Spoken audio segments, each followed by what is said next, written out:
Sportsline Podcast continues to roll right on, and we appreciate you checking us out. I'm Bubba O'Neill. As I said just one day ago, Southern Ontario, and in particular the Golden Horseshoe, was a gold medal winner for outstanding athletes, coaches, executives, media members, and sporting events. Now, in just a couple of weeks, the water world will be competing and watching in St. Catharines. For only the third time in the long history of this event, the World Rowing Championships will be held at the Royal Canadian Henley Rowing Course in Port Dalhousie. Folks, this regatta will feature over 2,000 athletes from over 60 countries. In addition to the competition for titles, fans, they will all be treated to a compelling series of events to entertain visitors of all ages. Let's dig a little deeper into this international extravaganza with co-chairman and one-time mayor of St. Catharines, Walter Sendzik. Hey, thanks for joining us, partner. Bubba, thanks for having me. It's honor. I'm actually honored to be here. What? You should be honored to be doing what you're doing with this World Rowing. Like this is, as I said, this is an international extravaganza. You've got to be pumped up. We're pumped, and we're in the final stretch. We're in the final leg of getting ready for the world to come to St. Catharines, Niagara. It's been a long journey. It started in 2019 when myself, as mayor, and Bill Shank, who is the chair of the event and everything, he and I went to Austria to do the presentation, to say St. Catharines would be a great host for this Worlds, and it was at that event that we were awarded the 2024's Mega Rowing Championships. And what a journey it's been, and I can't believe it's days away. Gotta ask you about what you are. I don't want to get into mayoral stronghold powers and all that kind of stuff. That's not your issue anymore. But for people that are wondering, they're like, I've known that name before. 8 years as the mayor of St. Catharines. Yeah, 2014 to 2022. Again, honor of a lifetime to be able to represent my hometown. And a lot of great memories, including the opportunity to go and travel and secure an event like this. And as you said, this is only the third time that we'll have hosted a World Championship event. And it's a huge economic generator for the community. But it's also an opportunity to put St. Catharines, Niagara on the international map. And look, a lot of folks come to Niagara Falls as that tourism destination from around the world. Well, here we've got 2,000 athletes from around the world, over 60 countries, as you said, Bubba, coming in, and over a eight day calendar of racing and opportunity to compete for the title of being the best rowers in the world. The heart of it's going to be right in hometown of St. Catharines. It's amazing to me. The world will be watching. This is a sport especially coming off the Olympics. Someone like Kristen Kitt coming in there, her successes. Yeah, silver medal for the eights. I mean, and boy, she really knows how to work that crew, doesn't she? Gold in Tokyo, silver in Paris. And when you look at the rowing course itself, we just completed the Henley Regatta, which is 140 years old. So the DNA of rowing is in Niagara. It's embedded in who we are, and to see the international success of those athletes, and they're from across Canada, and some of them got their start in St. Catharines. Others have come through St. Catharines to row in Schoolboy or Henley or the University Championships on their way to representing the country. And just think, those athletes that are Canadian, this is only the third time, the second since 2009, since 1999, that they're going to be in their home country. It doesn't happen very often. And so what we're hoping is that a lot of folks come out. It's from the 18th to the 25th. They come out. The tickets are affordable, $15 a ticket to watch the races. And then we have a festival experience that we're going to touch on in a bit. But the opportunity for them to race in front of their family, their friends, and Canadians who are going to be cheering on all of these athletes coming off of the Olympics. It's going to be exciting. I'll tell you, and it's funny, God graced St. Catharines, Port Colborne area with we just saw some shots there of a wonderful part of the country which was just man-made, or at least God-made, for an event like this. Yeah, and when you look at you look at Port Dalhousie, which is the sort of hamlet that was the origin of the Welland Canal. So don't forget, in 2029, the Welland Canal is going to be 200 years old. And that is that navigation system that bypasses Niagara Falls to be able to move ships up and down through Lake Erie and Lake Ontario. And so that area has been a marine area, a nautical area for so long. And 140 years ago, they started racing these boats, and they were regattas. The rowing became a thing. And then to see it today, and it's completely changed from what it was 140 years ago, but to see what it is today, and to see the athletes from over 60 countries competing in this sport on the smallest of a shell on the water of Martindale Pond is something it's really something to behold. I've actually driven by there a couple of times when there's no events going on, or maybe there's a couple of boats just warming up, practicing, and it is the most peaceful, calm. I know it won't be that way for a couple of weeks, but what a beautiful area! Like, what a beautiful spot. The trees around. It's a wonderful area. It is a beautiful, picturesque space, and when you look at the city purpose-built Henley Island, and then that's where the athletes will congregate. The Neil Campbell Rowing Center, which is a state-of-the-art rowing center on Henley Island, which was purpose-built for the Canada Summer Games, which was 2 years ago.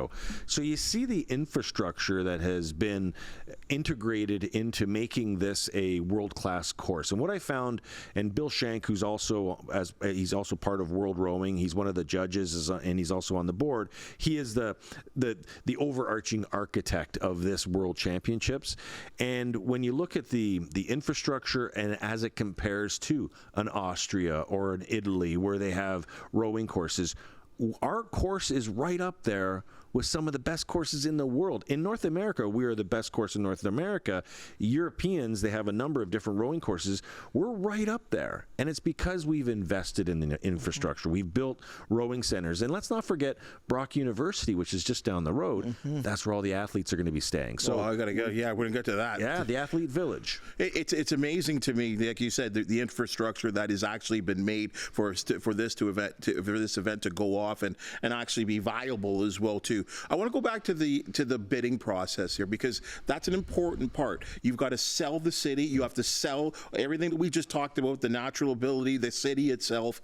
Who else were you going up against? So in that one, we were going up against Germany and another Austrian city, and the final one was in you put me on the spot here, but the final one was either Italy.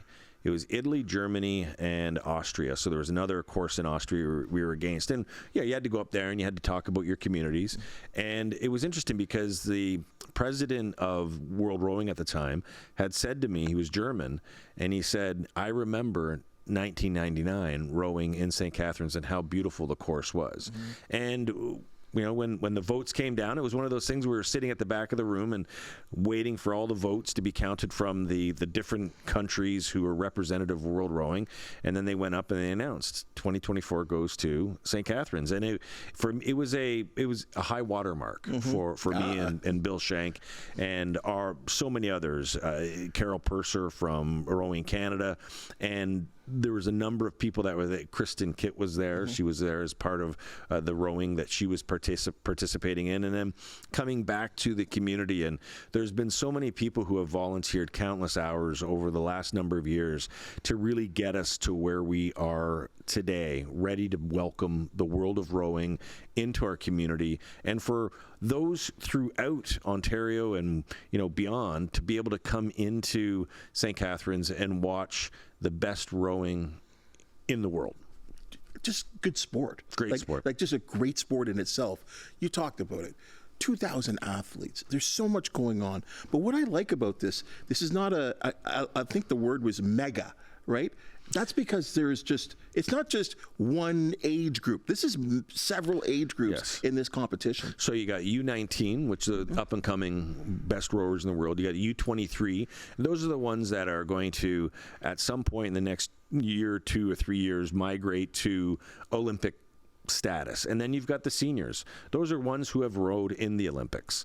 And so you've got this breadth of talent that you're going to be able to see from different parts of the world converging on Henley Island. And as part of the competition, you're going to see some amazing athletes. And just like at the Canada Games. And so there was athletes who performed at the Canada Games in Niagara, in St. Catharines at the Canada Games Park. And to watch the Olympics in Paris, and you're seeing the names of and I remember watching these young athletes 2 years ago on the track in St. Catharines at Brock University by Brock and Thorold, and then all of a sudden you see them in Paris and you go, oh my, I love that.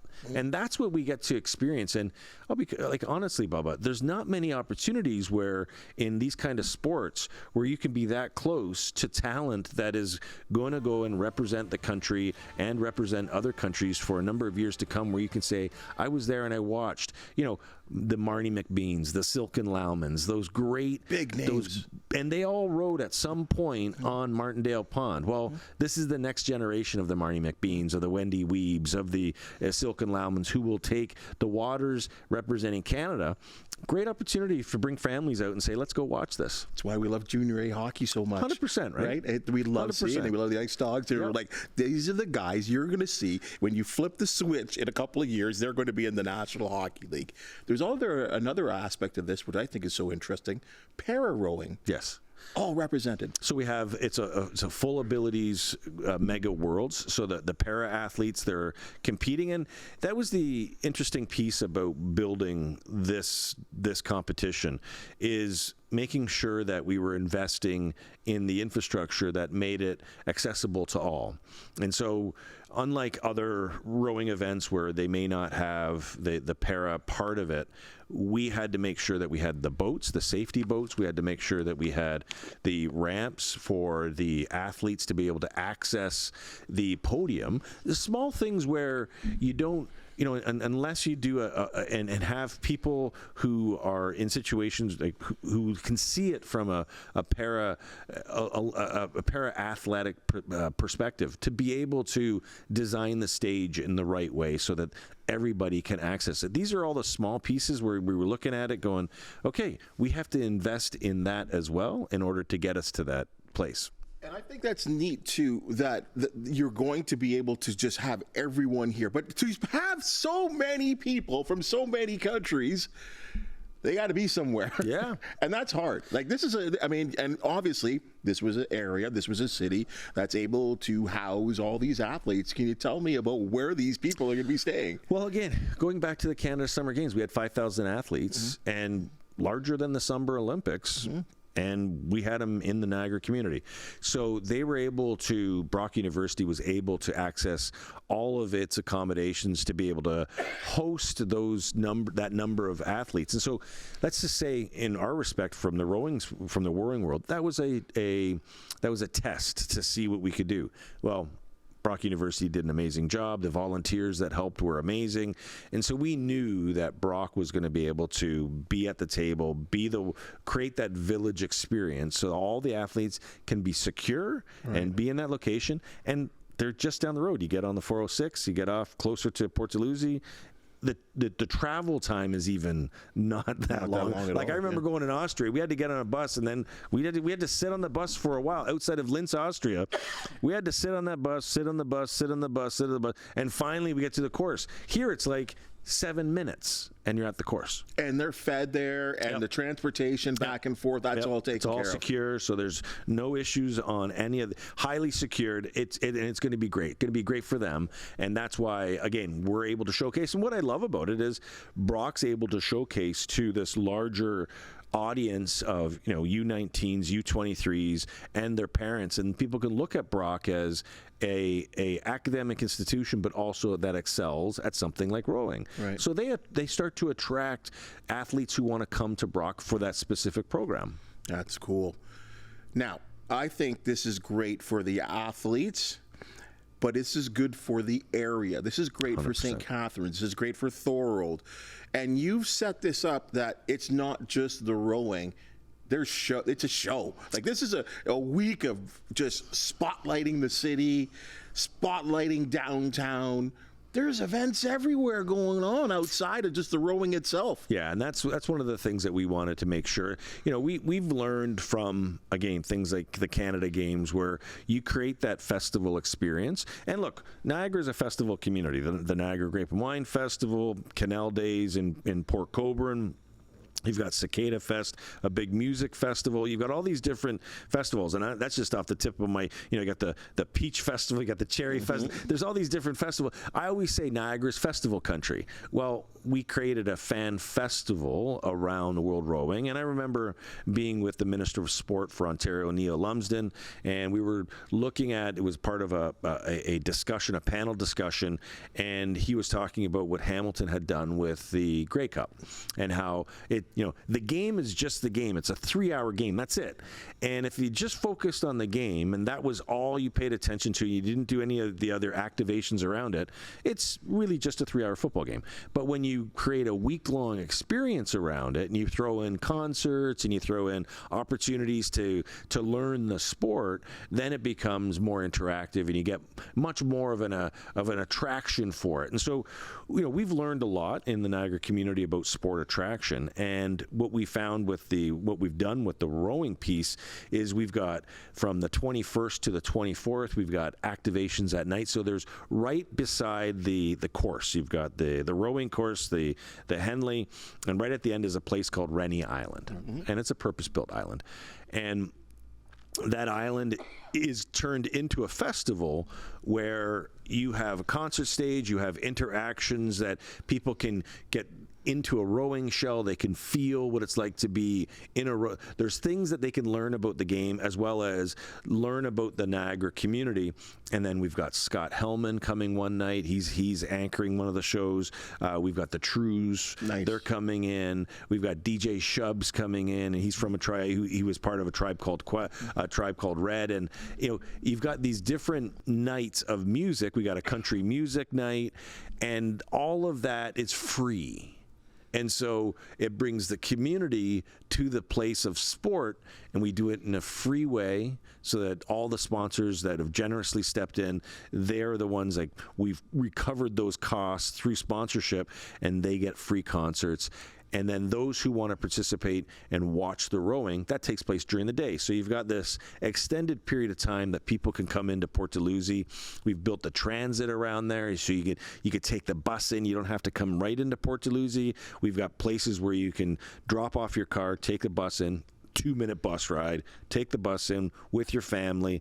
Really just, creating a best-in-class experience for the casual fan, the rowing fan, and then the families who just want to come out and have a good time. Best part about that is from everything you said there is from what I'm getting is that one, you don't have to be a major fan. You don't have to be like a rowing fanatic, okay? Nope. You could fall in love with the sport by coming and watching the events as well, too. But I think with all the events that are going on around the city, that it is attracting not just one particular group of people. It's all ages, young, old, regardless, in the middle, whatever. Like, come to St. Catharines and enjoy this week. Will there, I would guess there would have to be some kind of outstanding economic impact for the city of St. Catharines for this. So they estimate, and we'll know after the event is completed, they estimate on an event of this size, 2,000 athletes. You factor in the parents that will be coming with a lot of these athletes and their extended family. What we found is because it is first time in North America in decades that a lot of the athletes are bringing their extended family because they'll do things like they'll go to Niagara Falls. So the estimated impact is $20 million just for the city of St. Catharines. And then you look at the impact on the province of Ontario and the country. It is a significant impact. You look at the number of nights they're going to be staying, the number of things they're going to go to the shopping malls, they're going to go to the restaurants. It is a huge, and that's just when you look at the athletes, but we're talking about people coming in from the GTA, people coming in from the eastern seaboard of the United States, coming in and converging. That is a huge economic impact. And that's why when, again, you talk to Minister of Sport from the province of Ontario, Neil Lumsden, and you look at the need to support these kind of global events, what we hope for moving forward is that the province and the federal government, they see this as an opportunity to not just invest in sort of the sport itself, but also see the economic benefit of it. And that's what we hope these events do, is shine a light on the importance of sports tourism. People have to move around, though, to get from place to place. And I know you were talking about, and I think just knowing some of the areas, as you said, a lot of these places are walkable for crying out loud, which is great. But still, there has to be a transportation. I'm sure, is it St. Catharines Transit or Niagara Transit? They're going to be pushed real hard, I would guess, through the next couple of weeks. And we have, people can go to STC Rowing St. Catharines, and that's the World Rowing site. St. Catharines World Rowing we have our own website, and then there's World Rowing on the festival site, which is the St. Catharines stcworldrowing.com. You can go there and you can see the transportation routes. We've secured space at schools, high schools just outside of Port Dalhousie. That's where the shuttles will take place, where you can go park and then shuttle your way in. That is the best way to get in, because as you said, Bubba, it's all walkable. So on one of the nights during the week, there's also the Port Dalhousie Supper Market. And that takes place in Lakeside Park, famous from Rush, Lakeside Park, of which also features Lakeside Park. There you go. I was going to do it, but I can't sing. And it was. We also have the Neil Peart Pavilion there, and so the famous drummer for Rush, and from St. Catharines, Port Dalhousie. And that supper market now becomes part of the experience as well. So you can go down. It's going to have food trucks. It's going to have music. It's going to have beverages from Niagara. So, it really is going to be, on any given day of the week between the 18th and the 25th, it is going to be an immersion, not just in the actual sport of rowing, but an immersion into the community of St. Catharines. And it's going to be an opportunity to learn about our history, and it's a marine history with the canal and with the rowing. It's going to be. I'm really looking forward to it. I'm excited. I'm tired but excited. How can you not be? Because, like I said, this is not just. I mean, and it was great to have the Canada Games and all that. But that's just that's a nation thing. Yes. But this is a worldwide thing. It's a whole new level. Yes. Now, and because it's a whole new level, because it's so massive, because there's so much to do, you cannot run. And I know you guys are getting pushed hard on the board side and everyone you have, but nothing like this can run with success without the help of volunteers. Right. That's the heart of this tournament, of this event. The unique nature of what we have to our advantage here, and this was one of the sell features for when we went to Austria, was the fact that for 140 years we've had volunteers who have been putting together the Henley and the Henley Regatta, which brings in about 1,500 athletes from Canada, the United States, and you may get some international competition coming in, but largely it's a North American regatta. Those volunteers, and there's generations of volunteer knowledge there, and those volunteers have stepped up in a huge way. And built on top of that is, for the Canada Games, we had 5,000 volunteers. Wow! So we were able to tap into that audience, and there's so many people in Niagara that just put their hand up and said, "Yeah, like, what can we do?" Because you're bringing the world to the community. They want to be the ambassadors. They want to be the ones that help the athletes figure out where they gotta go. They want to be there to help the judges and the technicians know that they're in the right place at the right time. And so something like this is a huge undertaking. It's going to take 1,000+ volunteers. Wow. They're all lined up and they're all ready to go. And in addition to the board led by Bill Shank and so many others, there's also an organization called Sport Niagara, and they are there to help organize the event side of sport, and they have done an outstanding job. Dan Kennedy and Matt Milne and Victoria Wixon, they've been involved in this.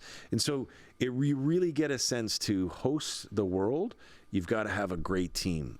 And like you said, Bubba, it's the volunteers that have all come together to make this a very special event.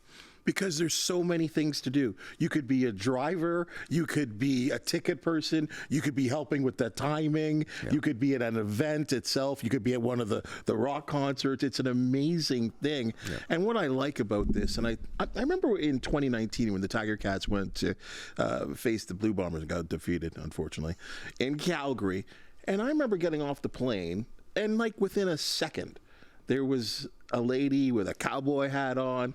Welcome to Calgary, right? And I don't know if people recognize how good that makes you feel. Oh, yeah. Right? And that's an important part. And it's those people that are shining the civic pride. And that's so key. Well, it's interesting because you bring that up, and part of the volunteer role is to be at Pearson International to welcome the athletes when they come off the plane. Mm-hmm. And those were, like, when you look at the details of what goes into building these type of events, yeah, that was one of the ones. Who's going to be at Pearson? Put your hand up. Who's going to be there to welcome the athletes when they? Because think of it, U19s, U23, they're going to be. This is going to be largely their first time to North America. Great point. And so all of a sudden they get off the plane and there's going to be someone going, "Hey, welcome to Canada," and a sign that says, "We're going to Niagara." I think that too. I just hope the traffic's not that bad on the highway. Come on, we're in Southern Ontario. QEW. Mr. Ford, can you help us out with a couple more lanes? Even your venture coming in here. I know. Tell you, it's just part of what we got to deal with here in the area that we live in. And as more people come to our area and more people get attracted to our area and realize what a gold mine it is, people are going to be flocking on the highways. Tickets, packages, how does anyone get involved and get, there has to be people that are watching this right now saying, how do I get and watch this actual international event? The best way is to get the tickets on St. Catharines. So it's STC World Rowing, and you go to that website. It has all the fan festival information, has all the ticket information, and it will link you to the World Rowing site that has all the rowing timing. So the 18th is when the races start, and then on the 23rd, 24th, and 25th is what the big championship weekend. So you get to see all the times. And as I said, like $15 to get a ticket for the day. Like, where can you get a $15 ticket today and see some of the best rowers in the world? And I'm not trying to oversell that. Like, these are accomplished athletes who are going to be there representing all countries. And this is what I love about this world event, is there's going to be some competition where Canada's not going to be, say, they may not have a crew there, or they may not make it to the finals, but you're there and you're cheering on all of the athletes. And I got to tell you, for someone who hasn't experienced being at the grandstand, at the finish line, the roar of the crowd as the rowers get closer, that roar of the crowd, and because don't forget, they're rowing 2,000 meters, right? And so you see them from a distance, and then all of a sudden they're getting closer and closer, and you can see, like, if there's one of those tight races, and then people are just shouting and cheering.